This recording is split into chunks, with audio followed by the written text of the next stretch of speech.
Well, hello. We are getting into fall, which is my, I'm not gonna say favorite time of year, but it's getting close because you're getting all those delicious fall squash to use. I love fall produce. And today is all about the delicata, along with so many other things. And we are gonna make a delicious salad that has delicata and kale and figs because the second crop of figs comes in the fall. It comes in August to October. So to start, we're gonna roast up some delicata. Now, I love delicata, one, because it's beautiful, and why would you not love it? I also, when I do use it, I do not peel a delicata. By the time you peel it, you're wasting so much because you can see it has such a thin peel to the actual squash ratio. So I leave it on. Now, if you are someone that wants to peel it, you go ahead. I would maybe change to a butternut because they're easier to peel, but I don't peel those either. You know me, you've seen my other recipes. I am team do not peel if you don't need to. Why do a necessary unpeel? So I'm just taking a spoon after I cut it in half, and I am just scraping out all of those seeds in the inside. It's really simple. It's like you would do with any other thing. Squash, cucumbers, zucchini, if you get them ready for certain things. Then once you have it done, you can just chop them. Now, I like to have some nice pieces and I like them to be seen. So I don't cut them smaller than just halfway lengthwise.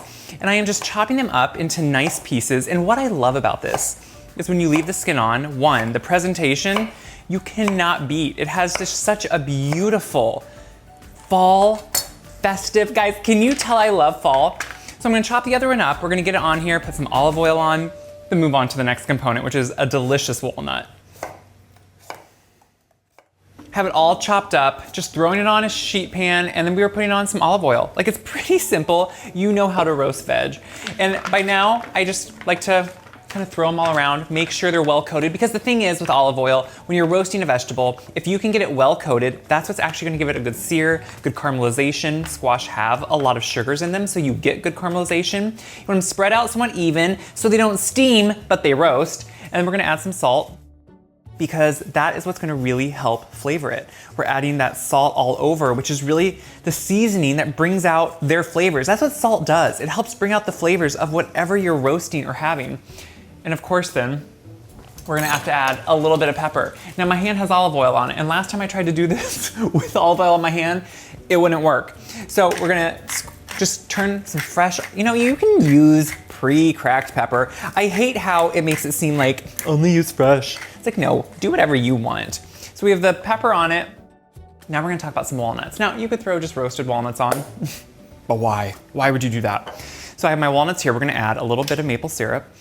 That's one for flavor. Caramelization, you're gonna get all those just goodness out of it. And we're gonna add a little bit of brown sugar. Now, that is not a lot, but the thing is, what brown sugar does, better even than maple syrup, is it gets kind of that crispy, crunchy, sugared, candied coating on the nut. Now, it's getting to be fall, so I'm gonna add just a little bit of cinnamon, just a little bit. And that's gonna bring those warm fall spices, and then, as a surprise and a great addition to the salad, some cayenne pepper. So the cayenne obviously gives you that spicy note, that warm heat, and that's what's gonna offset kind of all the sweetness in this. Of course, some salt, that's like super important. Now we're gonna just, look at that, just shake them all up. Kind of, that's all they need. They're gonna get that coating on them. We're gonna kind of spread them out and make sure that they all have that coating. It smells delicious already. You get that, guys, I love when a salad has multiple components so you get layers of texture and flavor. We're gonna put these in the oven. We're gonna begin roasting, and we're gonna make the dressing.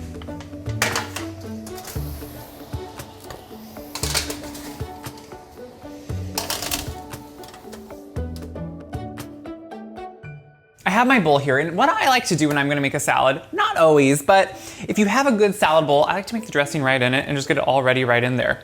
Why not make it easier if you can? So it's a bowl that is brand new that I only use for salads. That way it is seasoned for salads. You don't wanna use an antique bowl for this or something because it could have, foul flavors that you don't know.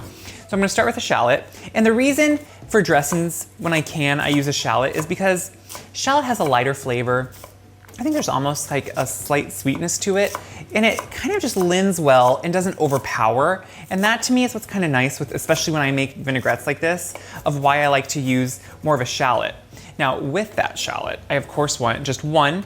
Someone told me recently I use a lot of garlic. Yeah, I do. You know why? I grow it and it's delicious and it adds great flavor. We don't want to overpower it here, but what we do want to do is just take the skin off and then we're gonna chop it up. So if you can just get it out of the skin, I just kind of smash it and then I go through and I just chop it as finely as you can mince it. The thing is, when you're making a salad dressing, you don't want any one flavor necessarily to overpower it. Instead, you want all these flavors to work together and kind of really lend and bring out the great things that are in the salad, which in this case, it's a hearty salad. That's what fall is all about, those hearty dishes. And people often don't think a salad can be that. Yeah, it can. So here is the shallot and the garlic. We're gonna put it right into the bottom of our bowl. Super simple. We're gonna throw it in there. And to that, we're gonna kind of just start creating the dressing. So we're gonna add a little bit of mustard. You know, when it comes to my dressings, I like mustard not only because of the emulsification it adds, but it also just gives you that kind of a little bit of funkiness and the sweetness, which I like. So we're gonna add some salt. Again, you know, salt's important. A little bit of pepper, not too much. We're gonna add a little bit of maple syrup. Again, it's fall, so we wanna bring in those fall flavors, but also what I like about it is it gives it that sweetness and it really just kind of blends with everything. We're gonna add a little bit of apple cider vinegar. So that's kind of our acid here. And what I like is the apple cider has more complexity to it, more flavor to it, and I like that. So I'm gonna first just kind of blend this, kind of mix all that up, and it's gonna look like nothing great. And then we're gonna just drizzle in our oil and keep kind of mixing until we get kind of an emulsification.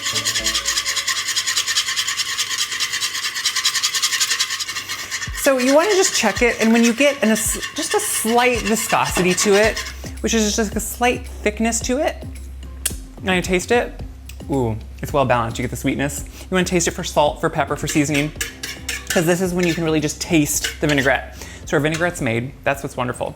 Now, let's talk about the greens. Sure, you could use whatever green you want. I am using kale. One, it's fall. Kale is delicious. Kale in the fall is sweeter. I know that mostly just from growing it, especially if it can get a frost or two on it.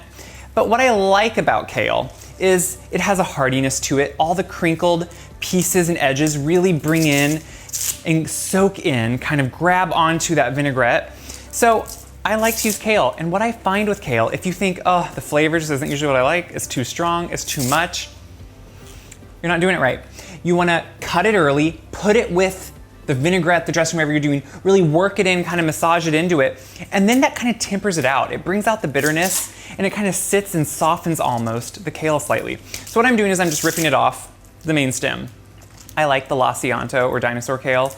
It's just kind of, to me, it's one of those ones that's easy to find if you don't grow it. And I think it has just a great flavor to it. And I like to just kind of, on the bottom towards here, just kind of make a tear and then put your fingers together and it just pulls it right off that stem.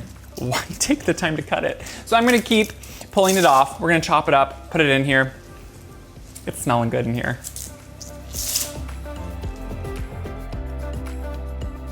I'm chopping up the last of my kale. Now, the one last thing to me to help kale be more tender, easier to eat, is you cut it somewhat small, like a little bit thinner maybe pieces than you would some of your lettuce sometimes. And that, again, you're cutting through the fibers, you're cutting through any of the pieces that could be, you know, a little bit more tenuous, and it just tenderizes it slightly better. So I think as long as you do that, you dress it early, you massage it in, that's what's great. And what I love about kale is you can make it ahead and dress it. Like, we're talking a few hours before maybe a get together or a meal.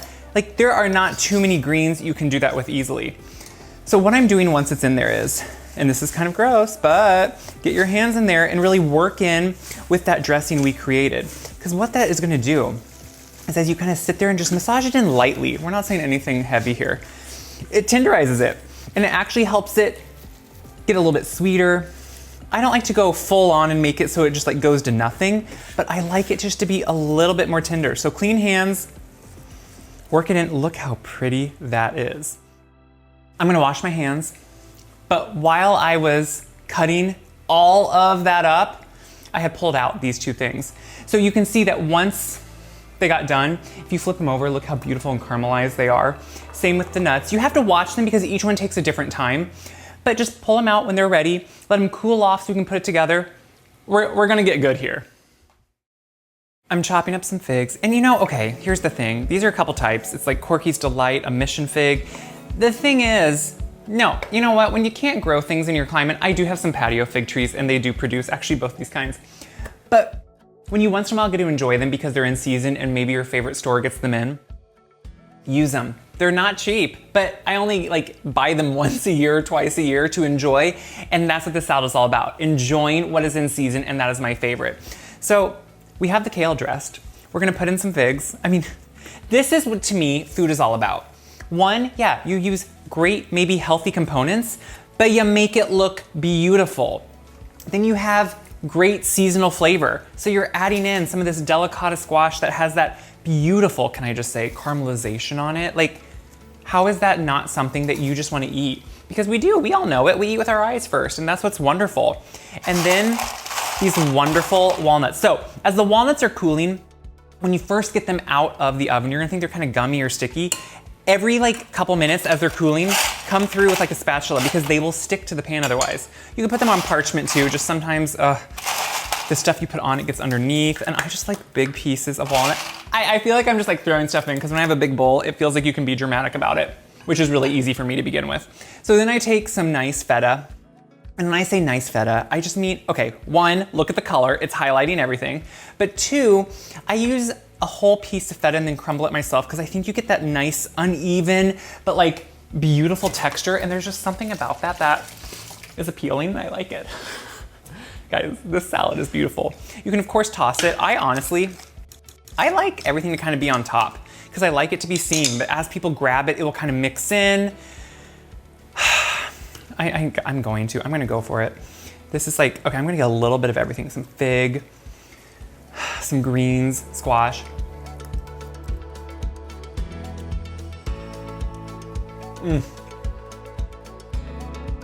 Got everything on my mouth. It went good. Nice. I love it. Obviously, one, I eat salad like it's going out of business and it's on sale, which I love a sale.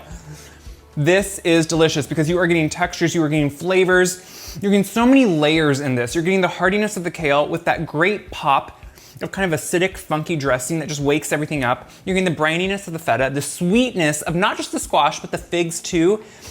The figs are so ripe and in season. They are soft, and then you get just a slight little bit of a crust on that squash with the great crunch of the nut that has kind of a sweet, spicy saltiness to it.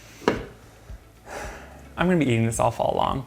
And I hope you do too, because that's the point. So I hope you share this video around because it helps me a lot, sure, but it helps everyone see good, delicious food to be beautiful is so doable and easy at home if you just get a few components and you enjoy it. That's what it's all about. So share it around, check my website, wiseguide.com for this recipe and all my other recipes, because that's where they live. Until next time, have some people over, make a big salad. If not, make it for yourself and just eat it, because it's that good.